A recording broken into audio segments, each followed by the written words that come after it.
आज इस समारोह के अध्यक्ष महोदय परम पूज्य घोरेश्वर महाप्रभु, मंच पर आसीन परम पूज्य गुरुदेव जी, मुख्य अतिथि जी, देवियों, धर्म बंधुओं तथा बच्चों, आज महाप्रभु अघोरेश्वर के परिनिर्वाण दिवस के अवसर पर हम सभी लोग यहाँ उपस्थित हैं।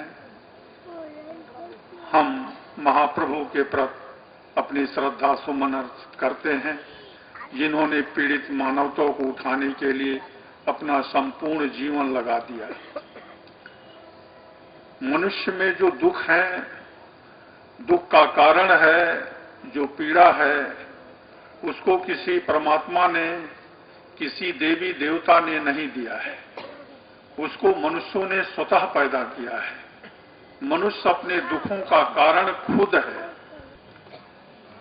प्रातः स्मरणीय परम पूज्य अघोरेश्वर महाप्रभु, परम पूज्य गुरुदेव, मंच पर आसीन आज के अध्यक्षता कर रहे हमारे जज साहब, मंच पर आसीन हमारे विशिष्ट जन, धर्म बंधुओं, बहनों, माताओं एवं बच्चों, हम सभी जानते हैं कि जब दुनिया में धर्म पर संकट आता है तो ईश्वर को जन्म लेना पड़ता है अवतार के रूप में। ईश्वर को भी एक जीवन जीना पड़ता है, ईश्वर को भी एक मौत मरनी पड़ती है। अगर ईश्वर भगवान महाप्रभु ने भी जन्म लिया, एक जीवन जिया और एक मौत का वर्ण किया हमारे आपके लिए, हमारे आपके दुखों को दूर करने के लिए। हमको ऐसा लग रहा है कि हमारे बीच महाप्रभु नहीं है, लेकिन जैसा आप सभी जानते हैं कि वो कण कण में विराजित हैं, हमारे आपके दिलों में स्थापित हैं, हमारे आपके बीच में हैं। उनकी अपनी भूमिका थी मानव के रूप में।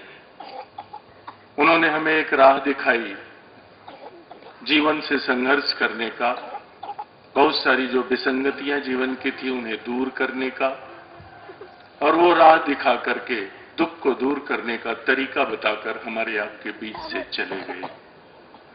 ये हमारी आपकी नैतिक जिम्मेदारी बनती है कि हम उस राह पर चलने का संकल्प बार बार ऐसे पुनीत अवसर पर लिया करें। हमारे कई वक्ताओं ने कहा कि जो दुख हमें मिला है उसके लिए हम खुद जिम्मेदार हैं। आज मैं एक मैगजीन पढ़ रहा था, उसमें लिखा था कि आदमी के अंदर भी आदमी होता है, लेकिन जो बाहर का आदमी है वो अभिमानी है, अहंकारी है, वो अंदर के आदमी की पहचान ही नहीं कर पाता है।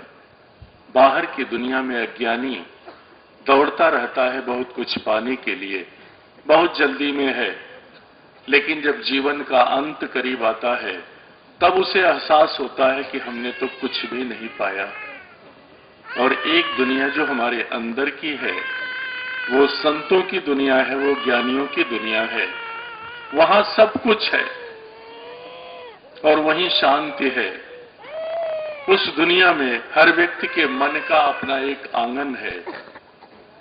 बाहर की दुनिया में भी आंगन है, अंदर की दुनिया में भी मन का एक आंगन है। उस आंगन में तुलसी का चौरा है, जो सबसे पवित्र जगह है। उसके हिस्से का एक आकाश है और उस आकाश में उसका अपना नीला चांद है। वही नीला चांद उसकी जिजीविषा होती है, उसकी इच्छा शक्ति होती है, उसके अंदर की आग होती है। जिसने अपनी वो आग प्रज्वलित कर लिया, जिसने अपने को पहचान लिया,